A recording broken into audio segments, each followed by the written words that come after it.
வணக்கம். இன்னைக்கு வீடியோவில் நம்ம எக் பொடி மாஸ் எப்படி செய்கிறதுன்னு பார்க்க போகிறோங்க. ஃபஸ்ட்டு இந்த முட்டை பொடி மாஸ் செய்கிறதுக்கு ஒரு பேன் அடுப்பில் வச்சு அது நல்லா சூடானதுக்கப்புறமா 3 டேபிள் ஸ்பூன் அளவுக்கு எண்ணெய் சேர்த்துக்கலாங்க. இந்த எண்ணெய் நல்லா சூடானதுக்கப்புறமா 1/2 டீஸ்பூன் அளவுக்கு கடுகு, 1/4 டீஸ்பூன் அளவுக்கு ஜீரகம் சேர்த்துக்கலாங்க. இது ரெண்டும் நல்லா வெடித்ததுக்கப்புறமா ஒரு கொத்து கருவேப்பிலையை இதோட சேர்த்துக்கலாங்க. இதுவும் நல்லா பொரிஞ்சதுக்கப்புறமா 2 பச்சை மிளகாய் இந்த மாதிரி பொடி பொடியாக கட் பண்ணி வச்சுருக்கேன், அதை சேர்த்து லைட்டாக ஃப்ரை பண்ணி விட்டுக்கலாங்க.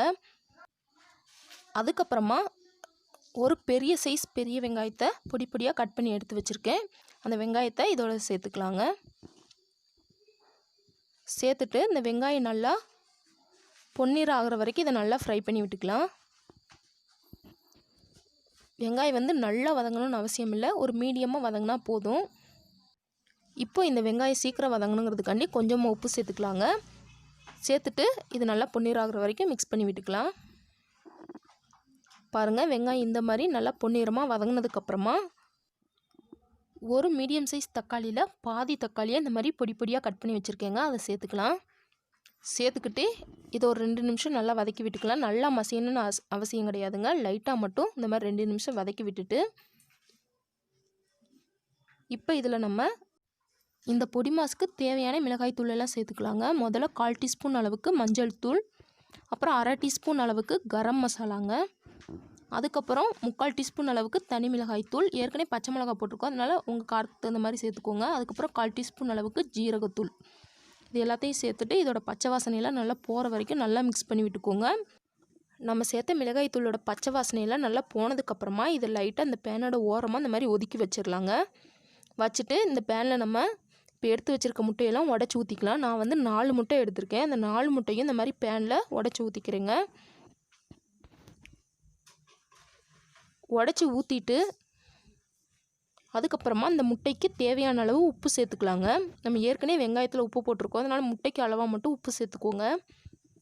அதுக்கப்புறமா ஒரு 1/2 டீஸ்பூன் அளவுக்கு மிளகுத்தூள் சேர்த்துக்கலாம். சேர்த்துட்டு உடனே மிக்ஸ் பண்ணி விட்டுட்டிங்கன்னா முட்டை ரொம்ப உதிரி உதிரியாக ஆயிருங்க. அதனால் ஓரளவு ஒரு பக்கம் வெந்ததுக்கப்புறமா அதுக்கப்புறமா நல்லா மிக்ஸ் பண்ணி விடணும். நான் நான்ஸ்டிக் பேனுங்கிறதுனால அப்படியே சேர்த்துக்கிறேன். உங்களுக்கு நார்மலான கடாயாக இருந்துச்சுன்னா அதில் கொஞ்சமாக எண்ணெய் சேர்த்துட்டு அதுக்கப்புறம் முட்டை ஊற்றுங்க, அப்போ தான் தவால ஒட்டாமல் வரும். சேர்த்துட்டு இந்த மாதிரி கொஞ்சமாக வெந்ததுக்கப்புறமா இந்த மாதிரி திருப்பி விட்டு வேக விடலாங்க. பாருங்கள், நல்லா முட்டை 3/4 வாசி வெந்துருச்சு. இப்போ இதை நம்ம வெங்காயம் தக்காளியோடு சேர்த்து மிக்ஸ் பண்ணி விட்டுடலாங்க. உங்களுக்கு நல்லா முட்டை உதிரி உதிரியாக வேணும்னா முட்டையை சேர்த்தோன்னே நல்லா மிக்ஸ் பண்ணி விட்டுடலாம். இந்த மாதிரி நல்லா எல்லாத்தோடையும் நல்லா மிக்ஸ் பண்ணி விட்டுடலாங்க. உப்பு பார்த்துட்டு உப்பு பார்த்தாட்டி உப்பு சேர்த்துக்கோங்க. இப்போ இதில் கடைசியாக கொஞ்சமாக கட் பண்ணி வச்ச மல்லி இலைகளை சேர்த்து மிக்ஸ் பண்ணி விட்டுட்டு அடுப்பை ஆஃப் பண்ணிடலாங்க. அவ்வளோதான், ரொம்ப ரொம்ப சிம்பிளான ரொம்ப ரொம்ப டேஸ்டியான முட்டை பொடி மாஸ் ரெடி ஆயிடுச்சு.